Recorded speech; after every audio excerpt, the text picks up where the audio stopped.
Esto es Un Soplo de Historia Podcast, conducido por Patricio Vega.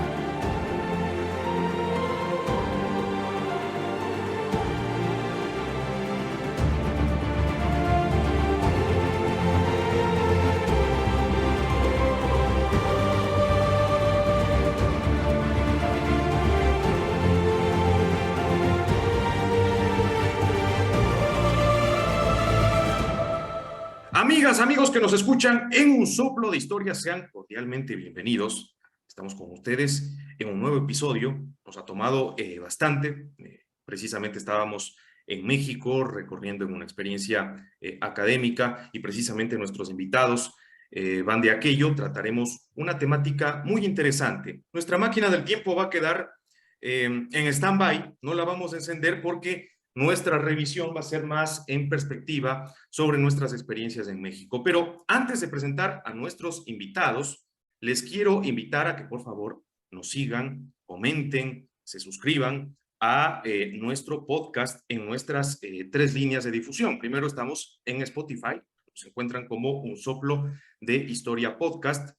También estamos en iVoox. Y por supuesto nos encuentran en iTunes con el mismo nombre. También estamos en Facebook. Así que, bueno, siempre va a ser bienvenido toda clase de retroalimentación que se pueda dar, cualquier comentario positivo, negativo, y recuerden también la valoración de estrellas, que eso realmente nos ayuda muchísimo. Hemos tenido una pequeña pausa, o diría gran pausa, de aproximadamente más de un mes. Eso les habíamos comentado pues, a toda nuestra comunidad, pero de todas maneras ha sido porque hemos estado trabajando también en otros proyectos, y uno de ellos precisamente fue el habernos trasladado hasta México. Estuvimos en la ciudad de La Piedad, en el estado de Michoacán, en una experiencia de intercambio de docentes, podría decirse, una experiencia internacional de docencia, de profesorado en la UNIVA, que es la Universidad Católica del Valle de Atemajac.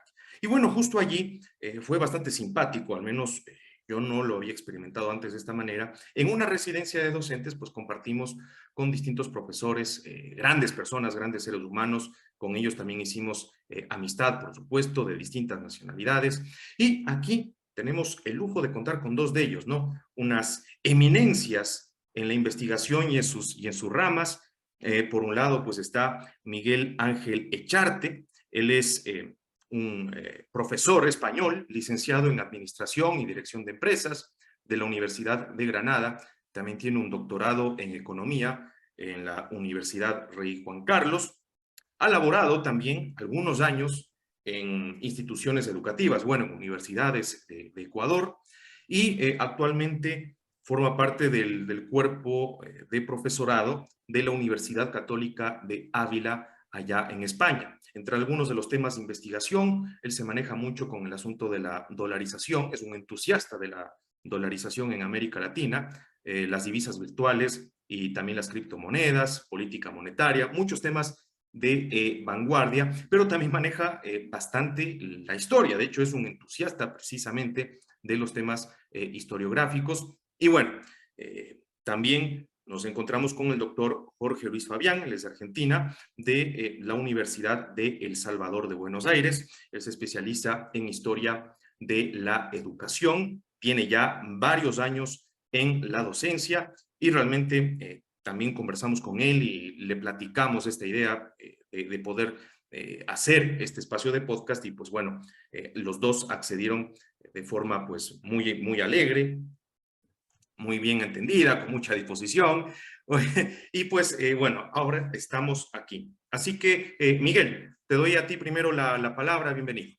Patricio, y bueno, un saludo a todos los oyentes del programa, también un saludo a Jorge y nada, bueno, la verdad que no por la convivencia, sino también por la oportunidad que hemos tenido para viajar por el país, ¿no? Creo que hemos tenido la oportunidad de conocer varias ciudades. En nuestro caso, Patricio, pues estuvimos en Ciudad de México, si recuerdas, y luego también pues con el resto de compañeros, porque éramos más, pues en Guadalajara, en Guanajuato, y yo creo que podemos abordar un poco la historia de México pues a través de los lugares que hemos ido visitando, ¿no? Yo creo que es una buena oportunidad. Claro que sí, Miguel. Muchas gracias. Jorge, ¿qué tal? ¿Cómo estamos?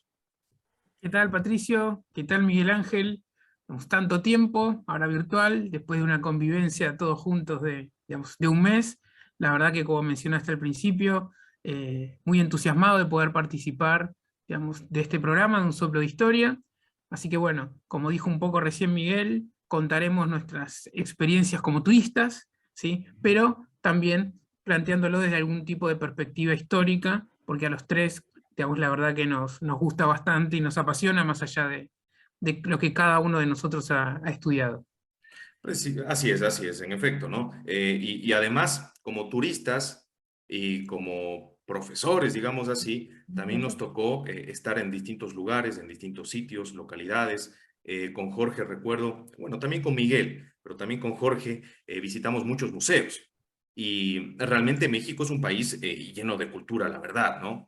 Es decir, yo creo que en cada calle, en cada sitio colonial, en cada ciudad realmente hay una historia, sobre todo donde nosotros estuvimos. México es un país realmente muy, muy grande, pero donde nosotros anduvimos, pues realmente veíamos la cuna de la cultura mexicana definitivamente, ¿no? En el estado de Jalisco, en la ciudad de Guadalajara, poblaciones aledañas, en el estado de Michoacán también, una tierra muy interesante, que si bien es cierto, hay un índice de criminalidad, de temas que quizás son negativos y que son vistos de manera estigmatizante a nivel del exterior, pues también tiene cosas muy buenas. De hecho, por ejemplo, en Michoacán, a mí que me gusta mucho la música, veía pues que ha sido la cuna de grandes también artistas reconocidos en Latinoamérica y la gente ha sido muy alegre, la verdad, muy cálida también para darnos el recibimiento. Así que también a México hay que verle, no solo quizás desde ese punto de vista negativo, como se podría criticar a muchos países latinoamericanos,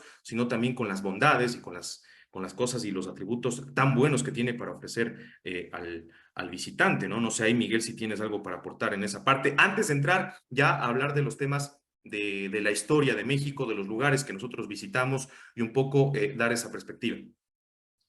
Sí, bueno, me gustaría recalcar que México es un país muy importante dentro de la región de Latinoamérica o Hispanoamérica, en el sentido de que tiene una población pues, superior a 130 millones de habitantes, con una gran presencia en muchos estados de los Estados Unidos, una población hispanohablante en Estados Unidos cada vez mayor, que en gran parte, salvo la Florida, que es más de procedencia cubana, pues son hijos de mexicanos, ¿no? Y hay una relación comercial y económica muy fluida, un tratado de libre comercio con Estados Unidos y Canadá, pero además por su extensión geográfica, bueno, pues prácticamente equiparable a la que pueda tener Argentina, pero que es un país muy influyente dentro de, y además a nivel cultural, histórico, pues ha influido mucho en el cine, en la música, en muchos otros ámbitos, ¿no? Entonces, bueno, luego no sé si retomaremos el tema que has planteado antes de los museos, pero bueno, si quieres seguir la cronología un poco de nuestra estancia, pues ahora recuerdo en Ciudad de México, antiguamente México DF, pues que pudimos ver el Museo Nacional de Historia, ¿no? Que está en el castillo de Chapultepec, Claro. o el Museo de Antropología, que son la verdad que toda la historia de Mesoamérica, prehispánico, pues está allí, ¿no? Reflejado, ¿no? Y la verdad que muy bien. Luego vosotros sí que tuviste la oportunidad, ya luego lo comentaréis mejor vosotros, porque yo no entré. En Guanajuato, pues el Museo de Diego Rivera, ¿no? O sea, la pintura también muy influyente. Yo creo que es en la gastronomía, o sea, es un país que tiene mucho que aportar y hay que quedarse con lo positivo, aunque obviamente hay aspectos que mejorar, ¿no? A nivel político, social, evidentemente, ¿no? Como Sí, toda la sí, sí, región. sí. Sí, como todos. La verdad, Jorge Luis, ¿tú qué apreciaciones tienes o tuviste de estados, por ejemplo, como de Michoacán, en el caso de La Piedad, donde nosotros estuvimos? Eh, ahí estábamos como una especie de, hacíamos bromas, ¿no? Como un pequeño gran hermano, estábamos ahí porque compartíamos. Y de hecho se hizo, pues se formaron unas muy buenas relaciones, tuvimos un muy buen grupo ahí y estábamos en una ciudad pequeñita de la que no conocíamos mayor cosa cuando nos animamos a involucrarnos en este programa. Y a propósito, si nos están escuchando, mandamos un cálido saludo, un cálido abrazo también a las personas de la UNIVA que nos recibieron tan bien allí. Pero bueno, para empezar un poco este recorrido, Jorge Luis, ahí que nos puedes comentar sobre todo de esta parte de La Piedad, de estas poblaciones aledañas. Sé que tú también estuviste por León, creo que fue poquito tiempo, pero cuéntanos un poco estas percepciones. Sí, digamos, la verdad que antes que nada, digamos, retomando lo que comenzabas vos, Patricio, o sea, la calidez humana creo que es Sí. importante destacarla. Como vos bien dijiste, y también dijo Miguel, habrá muchas cosas que mejorar como cualquier país, tendrán sus cuestiones políticas. Nosotros vivimos un poco también esta cuestión de, digamos, el narcotráfico, que uno no lo ve, pero que pareciera que está. Todos nosotros hemos escuchado comentarios que nos han hecho, no podemos decir que tuvimos ninguna situación ni nada, pero sí que era un tema como que estaba en la atmósfera, ¿no? Como que sobrevolaba, digamos, todo lo que nosotros... Siempre digamos, estaba ahí, ¿no? Siempre estaba como que en el ambiente. Sí. sí, pero no se veía nada, nadie decía Así es. nada, ¿sí? Pero sí, en el caso de la verdad que digamos, La Piedad o la ciudad de León, que tuve la oportunidad de conocer, ¿sí? Digamos, León era la segunda ciudad más importante después de Guanajuato, ¿sí? Estamos muy linda, y la verdad que por lo menos mi apreciación de todas las ciudades es la que uno se imagina, digamos, de un país que es el ejemplo, ¿no? De la colonización digamos, en América, ¿no? De la participación española, ¿sí? Uno lo puede ver ahí. La plaza, las iglesias, ¿no? Todavía nos llamó creo que a todos la atención la cantidad de iglesias, porque si bien uno dice, bueno, ¿cómo en México no va a haber iglesias? Seguro que hay muchas. Cuando uno empieza a recorrer, como nosotros, Guanajuato, León, o mismo ustedes, Ciudad de México, ¿no? Digamos, ve tantas, tantas, tantas, y también de distinto orden. Hemos visto iglesias hasta en Guadalajara, que eran, digamos, góticas, pero también con mucho de barroco. Ahí fueron algunas de las que pudimos apreciar, ¿sí? También construcciones más nuevas, no sé si recuerdan, que la iglesia de la Piedad, ese pequeño lugar donde nosotros estábamos, si bien era creo del siglo XVII, la habían remodelado en 1960. La habían hecho muchísimo más grande y solo quedaba la fachada, digamos, original. Eso también es una cosa, ¿no? Como que por ahí la religiosidad y la conservación de las iglesias sigue estando, ¿no? Sí, y parece que esa religiosidad de alguna manera se mantiene, ¿no, Jorge Luis? Porque cada vez que nosotros transitábamos por estos templos se veía una gran cantidad de feligreses, ¿no? Quizás ahí tú, ¿qué podrías aportar en ese tema, quizás a nivel social y también histórico? Porque definitivamente, como tú bien comentas, dentro del factor de la colonización en todo lo que es Hispanoamérica o Latinoamérica, como le quieran llamar, hay estos símbolos o estos elementos que se constituyen en una identidad, podría decirse homogénea hasta cierto punto, con ciertas raíces o ciertos matices en los distintos países latinoamericanos, pero que viene con esto, ¿no? La típica placita, que es característico español, ¿no? La típica plaza central y alrededor, pues, las construcciones más importantes dentro de lo que es la población, ¿no? O del pueblo que se trataba de instaurar. Y en este caso, pues estaba definitivamente allí el templo religioso. Sí, voy a retomar algo que conversábamos con vos, Patricio, cuando estábamos allí recorriendo iglesias, que nos llamaba la atención, digamos, el lugar de la Virgen. Cómo la Virgen estaba en el centro, mientras que la cruz estaba, ¿sí?, viendo de frente hacia el altar, a la derecha en la mayor parte de las iglesias, ¿no? Esa impronta de la Virgen, digamos, de Guadalupe, aunque bueno, no todo el mundo va a recorrer la iglesia de Virgen de la Guadalupe cuando visita Ciudad de México, no es algo que hagan todos, pero yo creo que es una de las cosas que llama muchísimo la atención. Creo que era un comentario que habíamos hecho. Sí. ¿Sí? Normalmente vemos al Cristo que está en el centro, ¿no? En la cruz. Vemos en la mayoría de templos, pero en México, donde estuvimos, la Virgen más bien estaba tomando ese rol protagonista del templo y más bien Jesucristo, pues, a un costado, ¿no? Es muy interesante. En general hay unas capillas, siempre con unas naves laterales, está la Virgen, ¿no? Pero no en un lugar de tanta importancia. La verdad que eso sí es parte, digamos, una característica, podríamos decir, de su propia religiosidad.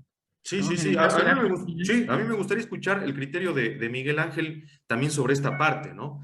precisamente él viene desde la península, sabe y le encanta, le fascina hablar de los temas de la colonia. De hecho, nos hacíamos muchas bromas incluso con los temas de independencia y demás, pero todo un buen plan, como decimos acá en Ecuador. Así que cuéntanos también esta perspectiva, ¿no? Porque siempre cuando andábamos en Ciudad de México también encontrábamos muchísimo esto, ¿no? Y en México, es decir, era mucho más notable. Hay templos de dimensiones muy grandes, pero también se ve una cosa muy interesante. A más de lo que decía Jorge, que es el asunto este de la Virgen en el rol protagónico, por sobre incluso Jesucristo, también se puede encontrar estos factores de hibridación para tratar, yo creo, en la época de la colonia, y esto pasaba, me parece, en toda Sudamérica, en América Central, que se trataban de buscar elementos autóctonos para tratar de llamar más la atención de los locales o de los indígenas. Entonces, muchos de estos templos, si uno se pone a ver los detalles,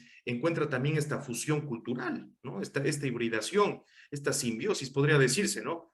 Con todo lo que venía de Europa, con esta religión católica y también con algunos matices que venían de la cosmovisión que se tenía de los pueblos autóctonos. ¿Qué nos puedes contar también de eso, Miguel? Pues sí, efectivamente, bueno, en todo México hay mucha devoción por la Virgen de Guadalupe y luego es verdad que las construcciones, ¿no?, de las ciudades virreinales y Ciudad de México, pues era, y el virreinato de Nueva España, pues quizá el virreinato a nivel económico más influyente, sobre todo ya pues en la última parte, ¿no?, en el siglo XVIII. Entonces, eh, se ve muy bien, ¿no?, en la construcción del centro histórico de las ciudades. Por ejemplo, si vamos al Zócalo, pues es como una plaza de armas, ¿no?, que puede haber en Cusco, que puede haber en otras ciudades coloniales o virreinales, como queramos llamarles, porque respetaban una planificación urbanística muy concreta, ¿no? Entonces están los poderes, digamos, civiles, ¿no?, legislativo, jurídico, pero también el poder eclesiástico, ¿no? Pues en el Zócalo pues se puede ver perfectamente la catedral metropolitana, ¿no? Entonces, esas grandes catedrales, pues es una herencia, evidentemente, de la monarquía católica, ¿no?, del periodo virreinal, pero también es verdad, como dices, Patricio, que hay muchos elementos de sincretismo, de fusión entre los elementos prehispánicos, porque obviamente, pues, tampoco es casualidad que la propia Ciudad de México pues era la antigua Tenochtitlán, o sea, la capital de los mexicas, de los aztecas. Entonces, yo creo que México es uno de los países de toda Latinoamérica que tiene una gran presencia arquitectónica. Bueno, las pirámides no podemos visitar, ¿no?, las pirámides de Teotihuacán y demás, nos centramos más en la propia ciudad, pero evidentemente hay muchos restos arqueológicos de los aztecas, pero también evidentemente de lo que es ya la época virreinal, ¿no? Entonces, a nivel, evidentemente, bueno, pues el idioma, la religión, pero sobre todo la arquitectura, pues se percibe mucho. Entonces, México pues es un país curioso porque es una mezcla, ¿no?, de elementos prehispánicos y de elementos hispánicos, ¿no? Y eso a veces ha creado conflicto de identidad en México, pero yo creo que es algo positivo, ¿no?, ese mestizaje y esa fusión de culturas. Sí. Entonces, sí, en México, bueno, si quieres luego entramos en detalle, ¿no?, de lo que pudimos ver en DF y vemos un poco la historia del país, porque fue también muy convulsa en el siglo XIX, como en otras partes del mundo, porque también se estaba pasando del antiguo régimen a la modernidad y aparte porque es el proceso de independencia. Entonces, bueno, si queréis luego entramos un poco más en esos detalles, pero Sí. en Ciudad de México se percibe muy bien, y las catedrales del barroco, en los castillos, bueno, también neoclásicos, hay muchos estilos arquitectónicos y yo creo que eso se ve muy bien, no solamente en Ciudad de México, en Guanajuato, en Guadalajara, en todas estas ciudades que hemos visitado. En Morelia también tuvimos la oportunidad, vosotros por un primero y luego yo, de visitar Morelia, que es la capital del estado de Michoacán. México creo que tiene 32 estados, pues Michoacán, estuvimos en La Piedad, pero Morelia está a 2 horas, y era la antigua Valladolid. Y Morelia también es una ciudad muy colonial, llamémoslo así, ¿no?, en el sentido del trazado, de la arquitectura, de las catedrales, las iglesias, y hay muchísima presencia del elemento religioso, ¿no? Por supuesto. Ahora, yo quisiera consultarle a a Jorge Luis, ¿cómo se ve este tema desde el punto de vista del estudio histórico, ¿no? Que quizás hay muchas fases de la historia que uno podría llegar a compararlas de alguna manera en distintos contextos, con distintas realidades, con distintas situaciones. Pero en México estamos aquí comentando con Miguel que se observa en general en las ciudades esta reutilización, este sincretismo también de lo arquitectónico, no solo de lo religioso, también diríamos de lo cultural. Pero aparte de esta situación que se trata de, no sé si forzar, hay también un tema práctico, diría yo, quizás en estos momentos coloniales, en estos momentos donde la gente trata de asentarse, de conquistar ciertos lugares, de tomarlos o de apropiárselos como suyos. En este asunto de tomar ciertos elementos, incluso por ejemplo diríamos en la arquitectura, los elementos o las construcciones que existían de mexicas, tlaxcaltecas, de tantas etnias que estaban allí, y reutilizar todos estos bloques, por ejemplo, tomarlos y ponerlos como cimientos para las nuevas construcciones españolas. ¿Cómo se podría ver esto? Quizás como una situación de imposición en la época, como una situación de necesidad, como parte del sincretismo. ¿Cómo lo verías? Eh, por una parte, sí, lo que vos decís, Patricio, me hace acordar algunas cosas, por ejemplo, en los procesos de evangelización, donde muchas veces los españoles utilizaban, ¿sí? Digamos, elementos de las culturas, digamos, locales, ¿no? Para tratar de acercarlos a la fe. También, por ejemplo, la Compañía de Jesús utilizó muchísimo, digamos, ese tipo digamos, de metodología. Eso se ve acá, bueno, acá en la Argentina, dentro de lo que son las ruinas jesuíticas, eso por un lado, pero por otro lado también se ve mucho la arquitectura, digamos, española, que solapó a la existente en esos momentos. O sea, tampoco hubo una consideración de reutilizar, digamos, tanto esas obras, ¿no? Obviamente que cada parte de América es distinto. O sea, esas construcciones que había en México a la llegada de los españoles, en lo que es el territorio argentino actual, o si quieren, no sé, el Virreinato del Perú, el Virreinato del Río de la Plata, no existían. No había ese tipo de obra. Lo que sí, digamos, se ve, sí, dentro del sincretismo o algunas influencias. Por ejemplo, en América está el barroco americano. No es ese barroco, digamos, europeo, sino que tiene características propias del traslado, obviamente, ¿no? Digamos, de una cultura que traslada hacia otro lado, donde hay otras costumbres, ¿sí? Otros recursos también, para adornar las mismas iglesias, ¿no? Digamos, y se trata de, a veces, fusionar ciertas cuestiones de las cosmovisiones, ¿no? De ahí, por ejemplo, tantas diferencias con las vírgenes, ¿no? O sea, todos los países latinoamericanos tenemos como las mismas vírgenes, pero también tienen características específicas, ¿no? O sea, las mismas vírgenes, es la Virgen María, pero cada uno tiene, ¿sí?, con su virgen representativa. Me acuerdo digamos, de los jesuitas, porque vos, Patricio, comentabas también que tuviste una formación ahí, o sea, en el Claro, caso claro. mío, no sé, mi universidad es de origen jesuita, ¿sí? Pero bueno, vos fuiste educado, digamos, por ellos. Toda la vida, claro, desde el kinder hasta que salí del bachillerato, pues estuve en institución jesuita y nosotros teníamos muy claro toda esta enseñanza de la Compañía de Jesús, sus protagonistas y la influencia que además tienen o que tuvieron en tiempos coloniales a nivel de la educación. Básicamente era una administración que centralizaban los jesuitas dentro de los tiempos de la colonia e incluso bastante entrado al siglo XX, ¿no? Sí, la verdad que la educación podríamos decir que fue uno más, además de la evangelización, por supuesto, ¿sí? Digamos, fue una de las cosas más importantes de la compañía, digamos, en los términos americanos. Tenemos la creación de colegios máximos, ¿sí?, principalmente, que muchos de esos colegios máximos devienen después en universidades, ¿no? Vemos como algo que, digamos, que le seguían, y algún tipo también de escuelas o colegios. Pero creo que han trascendido, me parece, más las universidades de la Compañía de Jesús, ¿sí? Digamos, incluso eran muy reconocidas desde la metrópoli, ¿no? Desde España. Pero bueno, a finales del siglo XIX, del siglo XVIII, perdón, fueron expulsados, ¿sí? Así que eso ya pasaron, por ejemplo, en el caso de la Universidad de Córdoba, por ejemplo, acá en la Argentina, a los franciscanos. Claro, claro, claro que sí. Bueno, los jesuitas pasaron por mucho de esto, ¿no? Que fueron expulsados, acá en el Ecuador fueron expulsados, precisamente como tú dices, en el siglo XVIII, luego en el siglo XIX otra vez se pidió que regresen por parte del gobierno de García Moreno, que era muy seguidor también de estas líneas.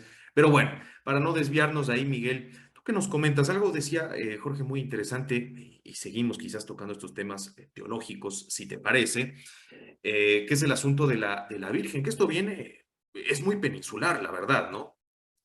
Sí, bueno, a ver, anotar simplemente como referencia cinematográfica, que también soy muy cinéfilo, que en torno a esta cuestión de la expulsión de los jesuitas, hay una película que aquí le llamaron La Misión, no sé cómo se llamó en Latinoamérica, con Robert De Niro, Jeremy Irons, que analiza esta cuestión, ¿no? Y fue en la época de Carlos III, como habéis comentado, en el siglo XVIII. También en España, bueno, en la monarquía católica, por hablarlo con más propiedad, va a haber un cambio de dinastía. Primero están los Habsburgos, luego llega la Casa de Borbón y hay una serie de reformas y demás. Pero todo lo que caracteriza a ese periodo de la monarquía católica, pongamos de los reyes católicos hasta que, digamos, se firman las Cortes de Cádiz y empieza el liberalismo en el siglo XIX, lo que fundamentalmente caracteriza a ese, podemos llamar imperio español o como queráis llamarle, la monarquía hispánica, la monarquía católica, es el catolicismo, ¿no? Y tener en cuenta que ha habido una reforma protestante en Europa con Lutero y Felipe II, por ejemplo, en la cabeza de la contrarreforma. Entonces, el elemento de la Virgen, por ejemplo, pues es muy presente en el catolicismo, que no va a estar en el mundo protestante, ¿no? Anglosajón, por ejemplo. Entonces, evidentemente, luego, pues en cada región, pues desconozco muy bien cuándo surge esta cuestión de la Virgen de Guadalupe, pero supongo que en cada virreinato, en cada cabildo, en cada municipio, pues, y se irán fusionando pues elementos prehispánicos con las nuevas aportaciones religiosas, ¿no? Básicamente la evangelización, ¿no? Entonces sí, la Virgen pues está muy presente. En España también, evidentemente, aunque Europa se ha secularizado mucho, pero obviamente no, todo lo que es el patrimonio que puede haber en Italia o que puede haber en España, pues hay muchísimas referencias a la Virgen y en la cultura popular. Entonces, no es de extrañar que en México pues también las haya, ¿no? Como en otras partes de Latinoamérica. Pero yo creo que es eso, el elemento de que la monarquía, pues fundamentalmente era una monarquía católica. Y luego, bueno, está el tema que podemos entrar en debate, siempre ya lo hacíamos en la residencia, pero bueno, yo más que utilizar el término colonia metrópoli, porque eso lo asocio más a imperios del siglo XIX, Gran Bretaña, por ejemplo. Yo creo que, bueno, podemos entrar en el debate, pero yo creo que sobre todo lo que eran un imperio del antiguo régimen donde todos eran súbditos del rey, o sea, realmente se debía fidelidad al rey, y el rey era el rey católico.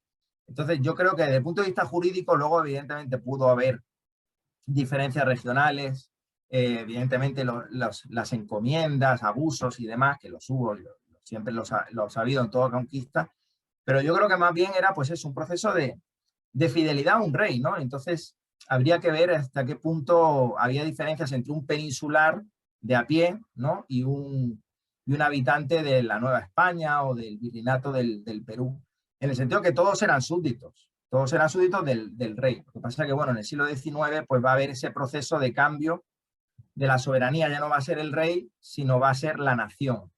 Y claro, ¿qué nación? Pues las que van a ir surgiendo precisamente en ese proceso de independencias y todo eso, ¿no? Pero bueno, fue un siglo muy, muy complejo el XIX y eso. Pero bueno, yo creo que por centrar un poco el tema es el tema, la importancia del catolicismo, ¿no? En esa época. Hoy nos puede resultar extraño desde Argentina, desde España, si hablo con un vecino, pues, ¿cómo? Pero es que realmente en esa época lo importante era la religión, no tanto la nación. Entonces el tema religioso era la clave. Bueno, la religión era fundamental, pero yo sí quisiera escuchar a Jorge Luis qué comenta sobre esta invitación a la discusión, a la tertulia que hace Miguel, ¿no? Sobre todos estos temas, ¿no? Lo religioso, también el poder político, cómo se centralizaba todo de la corona, que todos eran súbditos, igualdad entre los peninsulares y también los que estaban ultramar. Cuéntanos o danos tu perspectiva, ¿no? También de esta parte, que es muy interesante. Sí, bueno, primero, como comentamos también en la residencia, Miguel Ángel está en minoría. ¿Sí? Eso es un punto. O sea, que no se olvide que por lo menos en esta conversación somos 2 contra 1. Antes éramos 3, estaba Álvaro también, de Bolivia, que bueno. Lo cual me aporta más mérito, Jorge. Exactamente. Pero bueno, Álvaro era un poquito más reservado, ¿no? Álvaro, nuestro compañero boliviano. Sí, no era por ahí tan contundente como tus afirmaciones, Patricio, o las mías, digamos, ¿no? Coincido totalmente, digamos, con Miguel, digamos, es cierto, son súbditos de la corona, esa es la propuesta, justamente, digamos, el revisionismo que hoy se hace y que a veces es difícil digamos, de comprender, porque se tratan de ver cosas con la mirada del hoy y no con la Eso no mirada se puede hacer nunca en historia, ¿no? En el estudio de la historia nunca se puede juzgar con los ojos de la actualidad a lo que fue el pasado y a lo que sucedió. Eso es terrible. No, digamos, sí, es un error básico, se podríamos decir, digamos, para un historiador. También es un desafío, ¿no? Porque también es difícil ponerse hoy los ojos del siglo XIX, ¿no? O sea, pensar en ese contexto a uno le cuesta también. Uno no puede salir digamos, de su hoy, digamos, ¿no? Digamos, de su realidad. Pero desde el punto de vista jurídico, sí, son todos súbditos de la corona. O sea, la encomienda se basa en que todos como súbditos tienen que tributarle al rey, ¿no? Y el encomendero lo que hacía era tributar por la cantidad, digamos, de indios que tenía, ¿sí? O sea, porque todos ellos tenían que tributar también, ¿sí? Por eso esa forma jurídica está. Como dice Miguel Ángel, siempre hubo abusos, o sea, digamos, claramente los encomenderos también se abusaban. En la Argentina, donde, bueno, hay muchas cuestiones vinculadas a la corrupción, ¿sí? Siempre se hace referencia a los encomenderos, pues los encomenderos eran quienes decían que tenían a su cargo 10 indios nada más, para pagar por 10, y en realidad tenían muchos más que trabajaban en la encomienda, ¿no? Pero como que esos no estarían declarados, ¿sí? Por Pero llamarlo bueno, eso en de la colonia se hacía muchísimo, ¿no? Es que como había que tributar al rey por el porcentaje de lo que se encontraba, de las propiedades que se tenía, de las personas que se tenía, de los indios, del oro, es decir, siempre se escondía lo que realmente se tenía, se le ponía una cantidad inferior para tributarle según el porcentaje de ese valor inferior, ¿no? Es decir, una viveza criolla, como se podría decir. El quinto real, por ejemplo, era un principal tributo. Sí. Claramente, podríamos decir entonces que la culpa es de los españoles, que nosotros busquemos siempre no pagarle al Estado los impuestos, que busquemos alguna trampa, ¿no? O sea, O sea, ya apareció la escuela, ¿no? Ya teníamos la escuela. Exactamente, en el caso de Buenos Aires con el contrabando, en el virreinato, sí, digamos, del Perú, que los productos entraban en contrabando por el puerto digamos, de Buenos Aires, que no estaba legalizado, ¿no? O sea, claramente la influencia hispánica ha sido nefasta para la construcción de las naciones. Y después, como también bien planteaba Miguel Ángel sobre la religiosidad, en todos los procesos de independencia, la Iglesia estuvo presente. Digamos, acá en el primer gobierno patrio, digamos, desde un principio, digamos, siempre hubo un representante de la Iglesia. Digamos, algún obispo entre los nombres de aquellos que estuvieron en los primeros momentos de, bueno, ¿qué vamos a hacer? ¿Sí? ¿Cuál es el camino que se va a tomar? Siempre un representante de la Iglesia estuvo. Ahora, yo ahí sí le quisiera pedir la palabra a Miguel, para que nos hable, por ejemplo, del cura Hidalgo, pues, ¿no? Porque justo estamos en esa coyuntura.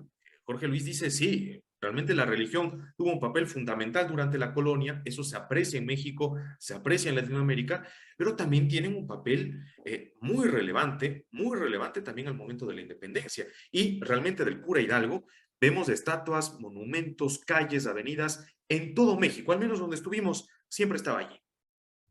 Bueno, pues sí, la verdad que se le considera uno de los padres de la independencia y hay estatuas por todo el país, de Miguel Hidalgo y Costilla, ¿no? Que era este sacerdote, este cura. Y bueno, pues ahí por entrar un poco en los sitios que hemos visitado, parece ser que la insurgencia empieza en 1810, liderada por el cura Hidalgo y luego por Morelos. El nombre de Morelia procede de Morelos.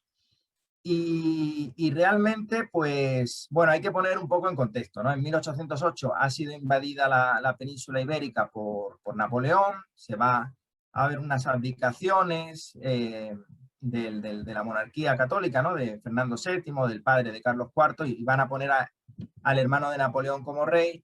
Y bueno, ahí hay unas insurgencias. Entonces, se van formando juntas, porque claro, no se sabe muy bien qué hacer, hay un vacío de poder.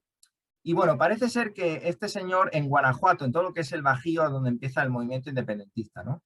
Entonces, claro, no se sabe muy bien qué dijo, pero parece ser por testimonios que dijo viva la Virgen de Guadalupe, abajo los gachupines, se entienden los franceses, y hay quien dice incluso que dijo viva Fernando VII, por tanto no parece que fuese una motivación tanto nacionalista, sino más bien de contrario a la situación que se estaba generando. Pero el caso es que los que estaban con Hidalgo asaltan a ver, me acordaré, en Guanajuato, la Alhóndiga de Granaditas. Estuvimos en el Museo de Claro. la Alhóndiga de Granaditas y consiguen, ahí se refugian los realistas y consiguen entrar bueno, realmente era un depósito de trigo, porque la monarquía católica pretendía controlar los precios del trigo, estabilizar el valor, etc. Y ahí se almacenaba. Entonces, pero luego, curiosidades de la historia, luego van a ser apresados y van a ser ejecutados y se va a colgar las cabezas de estos insurgentes y van a estar en la Alhóndiga durante varios años. Entonces, es curioso porque este movimiento realmente acaban perdiendo, porque en 1814-15 mueren el cura Hidalgo y Morelos, precisamente los derrota Agustín de Iturbide, que luego va a tener una importancia porque va a ser el que, cuando empiece México independiente, ya es en 1821, ¿no? Entonces, bueno, lo que yo he entendido es que en 1820 en España porque bueno, se derrota a los franceses, vuelve Fernando VII, pero no se somete a la Constitución de Cádiz, que era una constitución liberal que limitaba el poder. Entonces, también aquí va a haber un debate entre absolutistas y liberales. Pero hay un pronunciamiento de un general que se llama Riego en España, en Sevilla, y va a obligar al rey a someterse a la Constitución. Y eso parece que no sienta muy bien a las élites novohispanas, que eran más conservadoras. Y este señor, bueno, se envía un virrey a última hora, pero Agustín de Iturbide, que era un militar que había sido realista, o sea, realmente es curioso porque como que la guerra civil, por decirlo así, lo ganan los realistas, pero acaba siendo independiente de facto, o sea, bueno, y de jure, o sea, porque al final se reconoce. Entonces, Agustín de Iturbide es el primer emperador, que va a durar muy poco tiempo, pero que había derrotado, pues estos realistas habían derrotado pero claro, luego ya la historia del siglo XIX de México, lógicamente hay que crear un Estado-nación, va a haber en esos primeros figuras, digamos, los founding fathers, ¿no? Los padres fundadores. Entonces está Guerrero, está Hidalgo, está Morelos, y en la Alhóndiga de Granadita se ven sus bustos. No sé si os acordáis. Claro, claro. Están los bustos porque se le tiene como un líder independentista o nacionalista un poco. Bueno, se puede discutir hasta qué punto el elemento principal era el nacionalismo, pero el caso es que sí que estaba en contra del gobierno virreinal y empiezan las guerras que a la postre sí van a dar un México independiente, ¿no? Claro. Y curiosamente comentábamos, Patricio, que a Iturbide no se le hace tanto caso. O sea, realmente no hay tantas estatuas de Iturbide ni nada de esto, ¿no? Porque luego México va a tener un episodio, bueno, como de Cortés, ¿no? De Cortés tampoco no hay mucho. Bueno, de Cortés casi nada, ¿no? Realmente vimos que hay una placa donde está enterrado, estuvimos en la iglesia, pero no hay... Pero es como que está escondida, ¿no? En un rinconcito. Por eso decía al principio que en México hay como un conflicto de identidad, porque realmente es como, no queremos ser ni prehispánicos, mexicas, aztecas, pero tampoco herederos del virreinato de la Nueva España, pero realmente lo que son los mexicanos pues es el mestizaje, ¿no? Y eso es algo positivo, no hay por qué estar en contra de eso, ¿no? Porque realmente la identidad mexicana es una identidad compuesta. Y eso enriquece mucho, o sea, que no hay que verlo como algo negativo, creo yo. Claro que sí. Pero... Jorge Luis, ahí coméntanos, tomando el hilo que nos deja Miguel Ángel de la parte de Guanajuato, que realmente es muy interesante, y de hecho Guanajuato es la cuna de la nacionalidad mexicana. Sí. Ahí estuvimos en la Alhóndiga, visitamos el interior del museo, vimos estos próceres, podría decirse, que están alineados en una serie de habitaciones. Muy interesante ese diseño, me pareció a mí, ¿no? Con unas placas en relieve metálicas, reflejando pues sus rostros. estuvimos por allí. ¿Qué impresiones te dejó la Alhóndiga? A mí me pareció bastante imponente desde el exterior. Y después todo el museo, todo lo que encierra también a Guanajuato. Visitamos también el Museo de las Momias, pero bueno, eso creo que es un temita un poquito aparte. Pero ¿qué nos puedes comentar también de esto? Sí, bueno, en cuanto al museo, digamos, recuerdo que estaba todo dividido en cuartos, ¿no? Porque el edificio era Así impactante, es. digamos, el edificio era impactante, digamos, y claramente, digamos, como el patio central y todos los cuartos, ¿sí? Alrededor, digamos, también una construcción típica de la época, y ahí había también algunos objetos del periodo prehispánico, ¿sí? También todos puestos en orden cronológicos, había sellos, por ejemplo, ¿sí? Digamos, que se encontraban.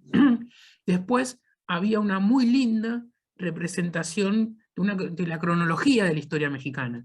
En uno de los cuartos, con distintos colores, estaban representados los periodos de la historia mexicana, donde contaban un poco, digamos, las características del proceso y algunos hechos, digamos, puntuales que eran interesantes, y después sí, por supuesto, ya también igual se adentraba en algunas cuestiones vinculadas a el periodo hispánico, ¿no? De hecho, también había mantos, por ejemplo, volviendo de vírgenes, que había algunas cuestiones de una imagen de San Ignacio, ¿sí? De Loyola, que también encontramos, ¿no? O sea, la verdad que era un museo bastante, digamos, lindo, ¿sí? Digamos, hasta pintoresco, me animaría a decirlo, y bueno, me llamaba la atención, eso sí, la falta de ventas de objetos del museo. Yo voy a Sí. destacarme con eso. O sea, la idea de que uno Bueno, lo Jorge veía. siempre se quejó de eso, ¿no? Como paréntesis. A museo donde íbamos se quejaba de la tienda de souvenirs, o era muy pobre, o Había no una librería, tenían. pero es verdad. Sí, Había una librería, pero no vendía el libro del sí, sí, museo. sí. Digamos, Habrían libros de otras cosas, ¿no? No necesariamente alusivos al museo. al museo, ¿no? Digamos, uno quizás lo piensa de la idea esa, digamos, del shop, digamos, de los museos, pero es una de las cosas más importantes que tiene que tener un museo, porque su colección está representada ahí, está representada en los propios libros que editan los museos, ¿no? Que son los que hacen también que uno, digamos, se lleve ese recuerdo de lo que vio. Digamos, el libro digamos, del museo tiene muchísima representación, ¿no? Con Patricio compramos, por ejemplo, el de Diego de Rivera, donde están, por ejemplo, las imágenes, digamos, de las obras de Diego de Rivera que estaban, que Ah, ese incluso estaba muy nosotros bien. no Y pudimos tenían sacarle todo, y fotos. todos los objetos que te vendían en la tienda eran alusivos al museo, ¿no? Que era, obviamente era una casa, no se iba a comparar con el de la Alhóndiga o otros grandes museos que hay en México, ni mucho menos, pero es decir, vendía contenidos que tenían la temática del museo, ¿no? ¿Sí? En el caso, bueno, Miguel Ángel lo sabrá, yo he comprado en el Prado, en el Reina Sofía, ¿sí? No sé, digamos, en otros, que estuve en el de Miró, que estuve en Barcelona, o sea, siempre hay eso que también a uno lo ayuda a recordar, que también eso es bueno de los viajes, ¿no? Digamos, este recuerdo, ¿sí? Que siempre permanece, pero bueno, también a veces los objetos digamos, ayudan un poco. Y volviendo a los procesos digamos, de independencia, y como dijo Miguel Ángel, esta cuestión de jugar un poco a si eran cuestiones de construcción, ¿no? De nacionalismo, digamos, o no, cada uno de nosotros, nuestros pueblos americanos, han construido, digamos, su propio relato. Entonces, los procesos de independencia, imagino también en Ecuador, Patricio, tienen una construcción.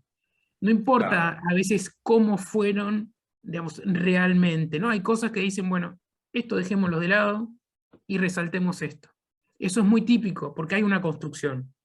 Porque tuvo que ser, por ejemplo, en el caso de Argentina, necesario en un momento, digamos, de cohesionar al Estado, de fortalecer al Estado-Nación, crear una historia. Es ¿Sí? verdad. Yo Y es como que quiero ya toma, señalar, ya no toma tanta relevancia, Miguel, ya no toma tanta relevancia, como dice Jorge, realmente lo que pasó en el hecho, ¿no?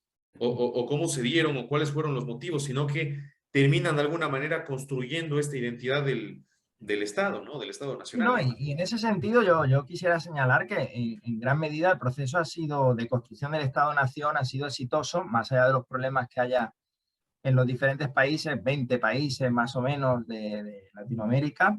Ha sido exitoso porque la necesidad de, bueno, pues amparar bajo unas mismas leyes a grupos étnicos muy diversos, conflictos territoriales, de fronterizos, etcétera, pues era difícil y mal que bien se acabó consiguiendo. O sea que en ese sentido sí. Pero bueno, también es verdad que han pasado 200 años, se puede estudiar un poco las causas, ¿no?, reales. Pero bueno, sí, efectivamente, en todos los países. Por ejemplo, ahora se estaba celebrando el 10 de agosto, que lo hablábamos el otro día, Claro, el en Ecuador grito de sí. independencia en Quito. Pero en 1809, pues no era tanto un grito de independencia, sino pues eso, que se están formando estas juntas y demás. Pero es verdad que, bueno, claro, todos los países, incluso España, tiene mitos, ¿no? Pues el Cid, que si no sé qué, que si lo... Todos los países tienen mitos y bueno, pues si son Ahora, capaces de y cohesionar, mira, bien. el primer grito de independencia, como se dice ahora cívicamente en Ecuador, lo que pasa es que hay un grupo de personas que no estaban de acuerdo con lo que sucedía en ese momento políticamente en la Real Audiencia de Quito. Y bueno, más allá de que hayan estado de acuerdo o no con la corona, si querían o no independencia, que bueno, eso ya se está debatiendo muchísimo en los últimos estudios historiográficos, lo cierto es que esas personas murieron colgadas prácticamente, ¿no? Entonces, por eso se lo termina tomando como el primer grito de independencia. Luego ya, en años posteriores, pues ya vendría realmente la emancipación. Pero es un tema muy interesante este. Ahora yo quisiera proponerles otro tópico, no sé si quieren ahondar un poco más en esto, pero también hay una parte muy interesante de la cultura mexicana y es la gastronomía, definitivamente, ¿no? Quizás una temática un poco light, pero de la que también se puede desarrollar algún debate, ¿no? Como Miguel también proponía en su momento. Entonces, aquí, por ejemplo, las tortillas es el pan de cada día de los mexicanos. Nosotros en La Piedad, que era un pueblo pequeñito, poco más de 100,000 habitantes, en el barrio que nosotros estábamos, el barrio de la universidad prácticamente, pues encontrábamos cada 3, 4 cuadras había una tortillería, es decir, panaderías casi no vi, pero sí habían muchas tortillerías. Y la verdad que la tortilla se acompaña con todo, no con lo que haya, con arroz, con carne, si hay frijoles, si hay guacamole, si hay cebolla, lo que sea, siempre está la tortilla. Entonces, Jorge, ¿qué te parece pues este elemento tan particular también que se aprecia en la cultura mexicana? Sí, digamos, realmente uno tenía la idea, siempre digo yo, quizás esa fantasía de que hay una comida en México que son los tacos. Ujú. Uno tenía que era con la tortilla y que se llamaban tacos y que era así una cosa que eran tacos. Cuando fuimos ahí, creo que todos, bueno, todos no, yo por lo menos descubrí que había, ¿sí?, quesadillas, gringas, un montón de cosas que, claro, como todas tenían tortilla, como vos decís, nosotros en Argentina, por ejemplo, le decimos tacos, pero en realidad no es así. Es ese pan de cada día, como parafraseándote a vos, Patricio, digamos, que se utilizan. Todo va acompañado, digamos, de eso. Digamos, realmente digamos, llamaba la atención, por lo menos a mí, que quizás yo había estado en México antes, pero yo había ido de luna de miel.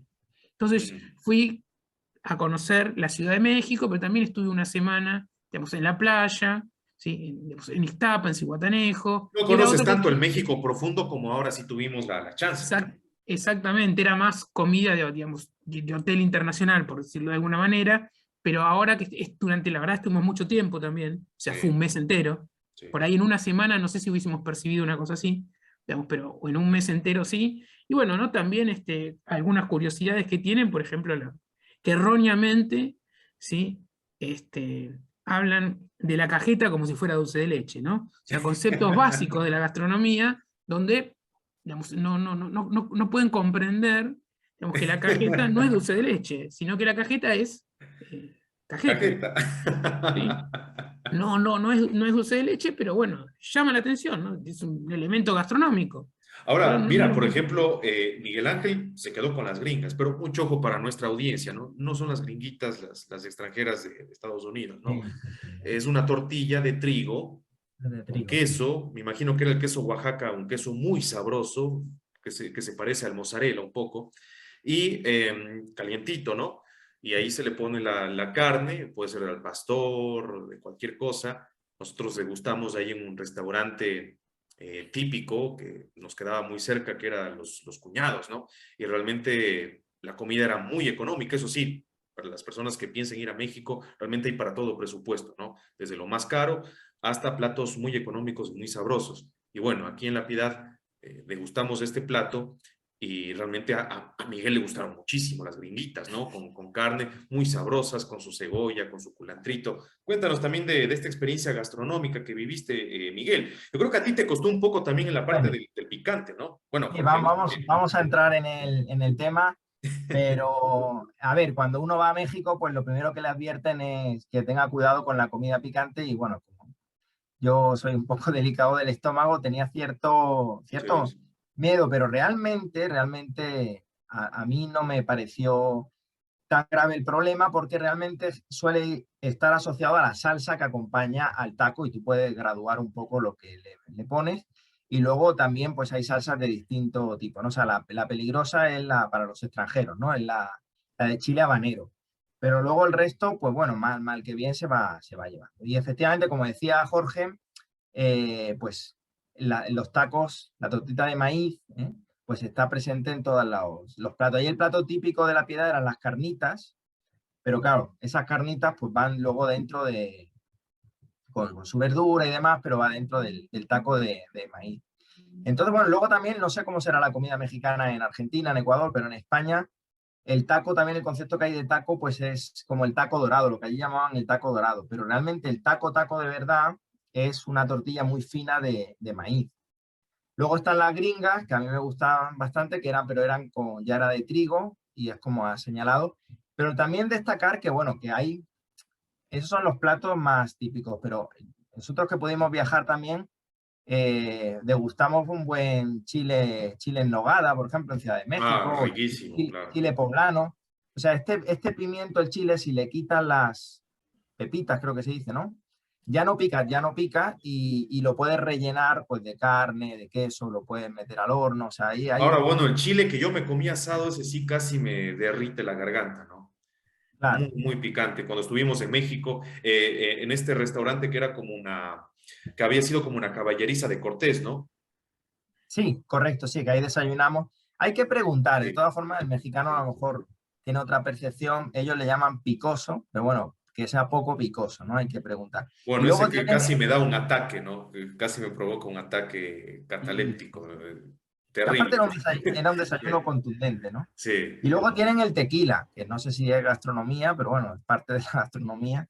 El tequila que también tuvimos la oportunidad de tomar algunos vasos de tequila y de mezcal, ¿no? Que el mezcal quizás menos conocido, pero es como un tequila más artesanal, el ágave, que es el fruto este del que sale.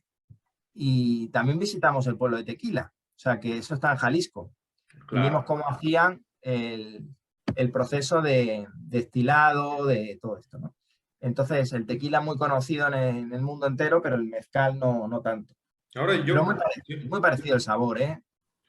Realmente. bastante parecido. Me dio la impresión que era un poquito más fino, más agradable el tema del mezcal. Yo traté de conseguirlo acá en Ecuador, pero realmente no lo hallé. Tal vez existe en alguna tienda especializada, pero realmente no lo pude hallar. Ahora, para preguntarle a Jorge Luis, los mexicanos, yo diría, son bastante orgullosos de, bueno, su cultura en general, pero también de su comida, de su nutrición, de sus bebidas. En este caso, señala Miguel, pues el mezcal, el tequila. Y realmente, por ejemplo, el taco tiene un origen prehispánico. Es decir, los primeros registros escritos del taco más o menos lo asocian a Moctezuma. Seguramente esto fue muy anterior, ¿no? Pero hablan de que Moctezuma ya utilizaba tortillas para sostener su comida, formando algo muy parecido al taco, ¿no? Y que precisamente las mujeres también, cuando se iban los hombres a trabajar, se les enviaba pues también con unas tortillas lo que sería su friambre. Entonces, hay una historia culinaria muy interesante, pero también un factor cultural muy, muy poderoso. De hecho, los mexicanos yo creo que de lo que más se conoce en el mundo es por su gastronomía. ¿A qué se debe quizás pues este factor tan llamativo de la cultura mexicana? Voy a volver digamos, al punto anterior como para dejarlo planteando, ¿no? O sea, ¿no es una construcción también esa, entre comillas, historia del taco? Que los tres Puede estuvimos presentes ser. cuando el director de la escuela de gastronomía, digamos, de la UNIVA, nos Sí, explicaba, ¿no? Que él daba, creo que historia de la gastronomía, era la sí, sí, sí, materia sí, que había dado una materia de esas. sí, Así es. digamos, llama la atención tener que remontarnos a Moctezuma, ¿sí? Porque también no se está poniendo a cualquiera, se está poniendo a alguien conocido, que tiene un peso específico, como aquel que ya utilizaba, no un indio, o sea, que vivía en alguna zona, ¿sí? Que lo En algún utilizó, ¿no? monte, claro, claro. Claro, digamos, es ese personaje, ¿no? Entonces, también a veces está digamos, esa construcción o esa necesidad de revalidar cualquier tipo de aspecto de la cultura, ¿sí? Y de crear un mito. Yo, digamos, recuerdo en el caso del mezcal, como así comentaban vos, Patricio, y Miguel Ángel antes, esta cuestión de que era más autóctono, ¿no? Esa idea de que el tequila había sido un elemento de cohesión para generar una bebida para exportar, ¿no? Y ser que México sea la representación del tequila. Pero ellos mismos, en una cuestión contradictoria, reivindicaban el mezcal. O Sí, sea, el sí, sí, mezcal es sí. nuestro. Y echaban de menos al tequila, ¿no? Como que lo hacían al lado. ¿Sí? Y tenemos una ciudad que se llama Tequila, que está llena de turistas. No, no existe la ciudad del mezcal, ¿no? O sea, No, esas la ciudad que construcciones sea mezcal no existe, claro. o sea, es una construcción que se hace, ¿no? Donde usamos al tequila como elemento de cohesión, difundimos, esto es nuestro, esto es propio. Sí, es muy interesante, pero no lo aceptamos como propio. Un caso parecido en la Argentina, para seguir con el tópico, el dulce de leche. Digamos, Claro. el propio dulce de leche tiene una historia, ¿sí? O Bueno, sea, pero se tampoco hay un inventó, pueblo que se llame dulce de leche, ¿no? exactamente, pero se inventó que era, ¿sí? Digamos, una señora que estaba en una charla entre Rosas y Lavalle, que se puso a escuchar lo que ellos estaban hablando, y como estaba revolviendo la leche caliente, se puso a escuchar, ¿y qué pasó? Se le quemó y apareció el dulce de leche.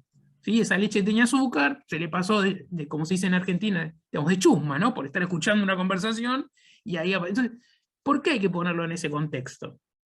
¿Por qué no decir, mira, alguien inventó el dulce de leche? ¿No? Pero todo tiene que tener esa construcción histórica también. Y es como que este tema culinario es como que muy a la casualidad de los inventos, ¿no? Es que se quemó, es que para esta mermelada una monjita dejó ahí hirviendo la fruta, se olvidó y pan, apareció esta mermelada, ¿no? O apareció el dulce de leche. La historia del tequila también es así, ¿no? Que de hecho por esas casualidades de la vida se dejó fermentando pues ahí el líquido y luego apareció por ahí algún adepto o algún indígena predispuesto al consumo de las bebidas fermentadas, olió, le pareció dulzón sabroso, lo probó y le encantó, ¿no? Y luego empezó a compartir el resto. Muy de casualidad. Ahora, el tema del taco genera un debate, porque también hay, y esto lo hablábamos en broma con Miguel, y de hecho hay historias de eso, ¿no? De que Hernán Cortés también apareció con taco y que Hernán Cortés se inventó el taco sin querer, también por accidente, ¿no? Que tenía una tortilla y no había pan, no había otra cosa, se servían los alimentos y las carnes con el taco, ¿no? Pero también está en cambio esta otra historia de que lo tenía Moctezuma o de que a nivel precolombino ya lo utilizaban para ponerle frijoles y quizás chile, ¿no? Básicamente con eso se alimentaban, ¿no? Miguel, ¿tú qué crees de esto? Bueno, pues precisamente una vez que vosotros ya os habíais ido, regresasteis a vuestros países, pues tuvimos la oportunidad de hacer una cena de despedida y estaba este señor Rafa, si no recuerdo mal, que era el que daba las clases de historia de la gastronomía. Entonces creo que él comentó en algún momento, pero claro, yo no he leído los relatos pero él le hacía alusión a los relatos de Bernal Díaz del Castillo, de la conquista de México, etc.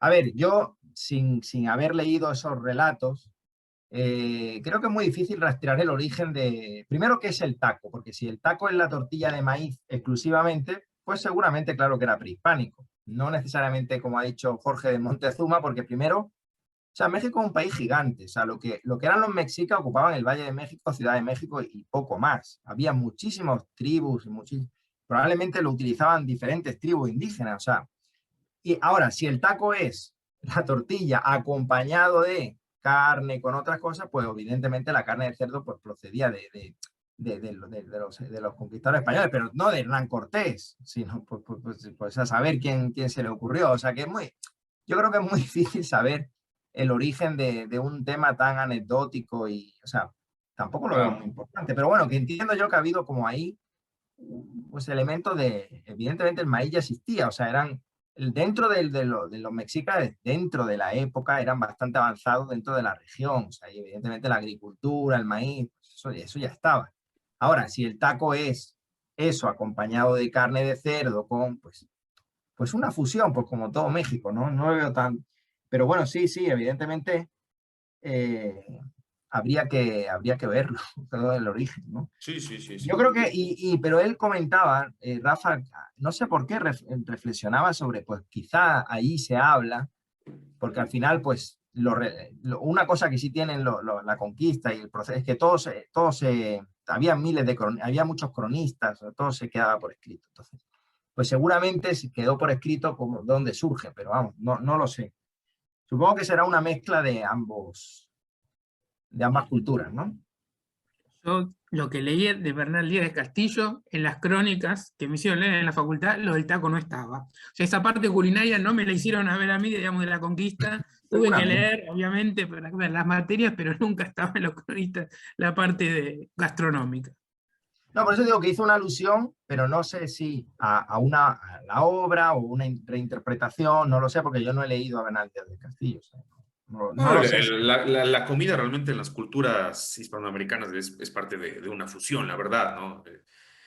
Quizás en lugares recónditos o no contactados, que podríamos hablar de la Amazonía, donde están realmente pueblos que todavía no son contactados o no del todo contactados, tendremos comida 100% autóctona, pero en el resto pues ya hay una influencia y hay un mestizaje. Ahora entrando a la parte final, hay un tema que quisiera tocar también con ustedes y escuchar un poco Jorge. Bueno, Jorge ahora en este periplo no pudo estar en Ciudad de México, sí estuvimos con Miguel, pero sí la pudo conocer, ¿no? Esta es una de las ciudades más grandes del planeta, de las más pobladas, más habitadas. Es gigantesca, la hemos caminamos muchísimo con Miguel también, la Ciudad de México. Hay mucha gente, muchas diversidades étnicas, muchas diversidades culturales. Es una ciudad, una metrópolis, definitivamente, no hay nada que hacer. ¿Qué te dejó de lo que viste? ¿Qué características, particularidades, similitudes tú encuentras en Ciudad de México, quizás con otras ciudades de la región? ¿Qué es lo que tú ves en esta gran ciudad, que es la capital, pues, de este país? Sí, yo creo que hay algo que la destaca claramente, ¿sí? Que es la parte cultural. Yo creo que no son solo, bueno, ustedes los vieron los murales, digo, de Rivera, en el Castillo de Chapultepec, o sea, digamos, no es solamente el Museo Antropológico de México que uno Claro. llega y se muere de ganas de ir, ¿no? O llego a Madrid y tengo que ir a conocer el Prado. O sea, digamos, más allá, digamos, de esas cuestiones, es como que la cultura está por todos lados. Y el muralismo mexicano también está muy representado, ¿no? O sea, también una cuestión Siempre está, sí, sí, sí. siempre está, de protesta, de reivindicación. O sea, creo que es lo que a uno más le llama la atención. Yo creo que siempre las ciudades grandes a veces tienen un poco eso, ¿no? Que siguen siendo una ciudad. Hemos visto nosotros pueblos, como decía Miguel Ángel antes, Morelia, por ejemplo, es muy pintoresco, es muy chiquitito, mantiene esa estructura colonial. La verdad que, digamos, es fabuloso. Pero México, más allá de la cultura, sigue siendo una gran ciudad. O sea, a mí, digamos, no conozco Quito, Patricio lo reconozco, sí conozco Madrid, digamos, y siguen siendo grandes ciudades que te impactan, obviamente, ¿no? Digamos, te impacta la cultura, la arquitectura, ¿sí? Digamos, pero siguen siendo grandes ciudades, a veces pierden un poco ese encanto y nos cuesta, como vos dijiste, Patricio, conocerlas. Hay que caminar un montón, porque todos los barrios son distintos, ¿sí? Digamos, cada uno tiene una historia, entre comillas, diferente de por qué se asentó acá, cuáles son las características del barrio, ¿no? Digamos, pero la verdad que digamos, la ciudad de México, a mí me impactó eso, ver cultura por todos lados y, digamos, volviendo al principio, por supuesto, ¿no? La religiosidad, las iglesias, o sea, la verdad que es una ciudad que volvería a visitar. Yo estuve 4 días, ¿sí? No había estado, digamos, antes, y lo que hice, quizás que ustedes lamentablemente por el tiempo no pudieron hacer, son ir a algunas cuestiones que quedan cerca, por ejemplo, las pirámides, ¿no? O Claro, sea, sí, sí, sí, a sí. eso yo lo fui a ver, o Tasco y Cuernavaca, por ejemplo, ¿sí? Que son pueblos que quedan cerca, ¿sí? Entonces, eso también es como parte de ir a conocer Ciudad de México, porque es como que uno bueno, va, pero esas excursiones a lugares, ¿sí? Son bastante cercanos, ¿sí? También vale la pena hacerlo, o sea, ir a ver las pirámides del Sol y de la Luna, ¿no? Bueno, en Tajo y Cuernavaca hay muchos objetos de plata también, que la plata es sinónimo de México, ¿no? Volviendo también para el aspecto de la conquista. ¿Sí? Así que no solo a veces es solo Ciudad de México, sino también, digamos, Por los supuesto. alrededores, pero hay que tener tiempo, ¿eh? La Hay verdad que que tener tiempo ustedes para recorrer todo eso. sí, no pudieron ahondar demasiado por falta de tiempo, justamente. En tu caso, Miguel, ¿tú qué te dejó, por ejemplo, Ciudad de México?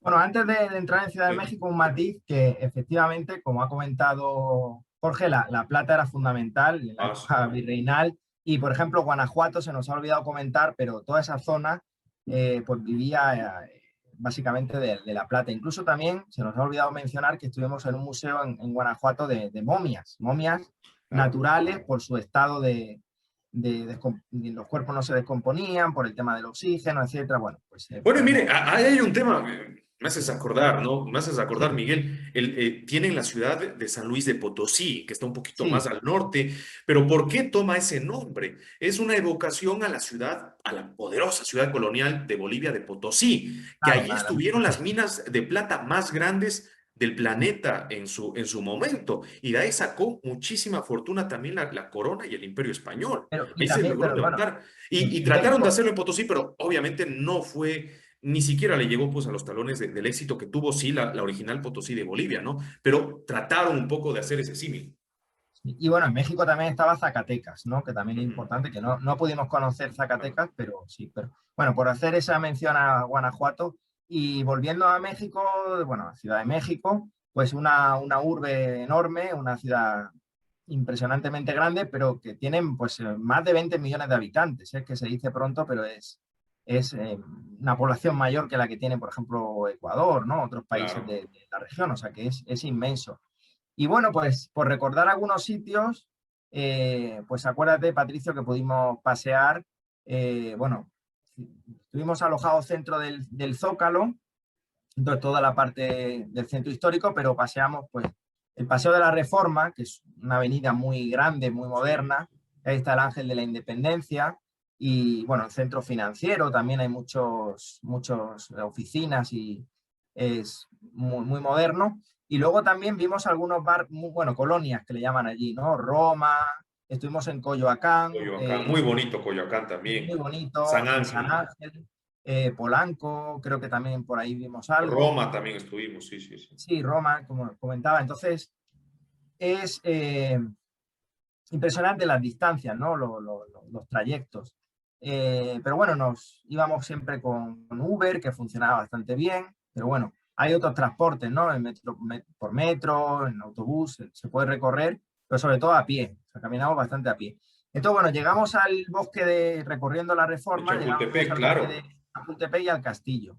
Y bueno, simplemente mencionar que a este castillo, aunque era de la época virreinal, luego se alojaron algunos presidentes de la República, porque bueno, México tuvo dos monarquías una vez independiente, la de Iturbide y luego una curiosa que hubo de Maximiliano de Habsburgo, colocado por los franceses, porque hay unas guerras civiles entre liberales y conservadores en México, que ahí estaba Benito Juárez, que el país se endeuda mucho y entonces en un momento dado, en los años 60 del siglo XIX, entran por Veracruz los acreedores, que eran España, Gran Bretaña y Francia. Pero España y Gran Bretaña aceptan un acuerdo que hay para que les paguen la deuda, pero Francia no. Francia aprovecha, quiere crear un imperio en torno a la ciudad y colocan a un emperador austriaco, que era católico, y que va a acabar también mal, va a estar unos años. Y él residió junto con Carlota, que era su mujer, en el castillo de Chapultepec. Y también Porfirio Díaz, o sea, varios gobernantes. Pero parece ser que en el siglo XX Lázaro Cárdenas lo convierte en Museo Nacional de Historia. Entonces ahora lo administra el Instituto Nacional de Antropología e Historia de México. Entonces, lo que se ve ahora, pues un museo, pues con salas, ¿no? Como el de Guanajuato que comentaba antes Jorge, recorriendo desde la época prehispánica hasta, yo ahí sí que vi que se quedaba ahí, pero bueno, se queda en la Revolución Mexicana, que fue de 1910 a 1920, ¿no? Ahí se queda y creo que no continúa. Pero bueno, ya la historia del siglo XX es más estable en México, porque la del siglo XIX No, el siglo tiene... XIX es muy Porque turbulento. hay que decir que antes de que llegara Maximiliano y segunda monarquía, segundo imperio, y antes había habido unas guerras civiles, antes de eso, en la década de los 40 del siglo XIX, México pierde la mitad del territorio en unas guerras con Estados Unidos. El Tratado de Guadalupe Hidalgo, por ejemplo, pierde Fíjate, Hidalgo, que es un pueblito que ahora se llama Dolores Hidalgo, en honor a, era Dolores, el grito de Dolores, Dolores Hidalgo por este cura, ¿no? Pero en ese tratado pierde, pues, bueno, pierde Arizona, Texas, todo eso era parte del Virreinato de la Nueva España y fue parte de México, porque de 1821 al 48 creo que se firma este tratado, era México. Y eso se va a perder con Estados Unidos. O sea que la mitad del territorio prácticamente, o sea, imaginemos cómo era ese primer México independiente, ¿no? Era enorme. Porque además el Virreinato de Nueva España creo que llegaba a Honduras, Guatemala, toda esta zona. Claro, llegaba hasta, sí, llegaba hasta Costa Rica, llegaba hasta Costa Rica.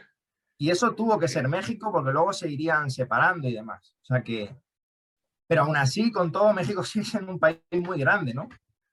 Pero era mucho más. Entonces, bueno, el siglo XIX es muy convulso. Entonces, tuvimos Chapultepec y luego, pues, el Museo de Antropología y un poco, pues, pasear por, bueno, vimos esta torre que hay gigante, ¿no? Que hay en el centro, la torre Ah, la torre latinoamericana. latinoamericana también de mucha, mucha historia. De hecho, hay la leyenda o el mito urbano que dice que, y justo eso le comentaba a Miguel cuando andábamos por esas calles, que dicen que el día que la torre latinoamericana se caiga, será el día final también de la Ciudad de México, que la Ciudad de México también será destruida. Lo que pasa es que la torre latinoamericana ha soportado tantos terremotos, es una zona sísmica, es un terreno un poco inestable donde está construida la Ciudad de México y ha soportado todo y no ha tenido un solo resquebrajo ese gran edificio. Por eso es que dicen muchos que el día que tenga ya problemas esa torre, pues será muy complicado para la Ciudad de México. Lo que sí se aprecia en la Ciudad de México, y eso sí da mucha pena y es lamentable, es ver cómo los templos o las construcciones coloniales más antiguas de la ciudad, que son del siglo XVI, se están hundiendo, ¿no? Se están hundiendo y eso creo que es un problema bastante, bastante serio que tiene que afrontar, pues, Eso creo que el nos país. lo comentaron Sí. porque está construida sobre unos lagos. O sea, la ciudad realmente Claro. era un Está valle, construido sobre el lago de Texcoco. claro. Sí. Entonces, ese suelo no resiste igual que en otras ciudades, ¿no? Ujú. Entonces, sí, eso. Y bueno, el Museo de Bellas Artes, que no pudimos entrar, pero por fuera se ve muy bonito. También estuvimos cerca. Y nos faltó ir, y Jorge lo comentaba antes, es uno de los pecados que tenemos capitales, que no fuimos a la iglesia de Guadalupe. Pero bueno, No, ya en bueno, otra en mi ocasión. caso es mi segunda vez en México y lamentablemente yo en mi primera ida había ido y se me olvidó realmente llevarle a Miguel, ¿no? Sí, Después me porque dio hay que mucha decir pena, que mucho cargo de conciencia.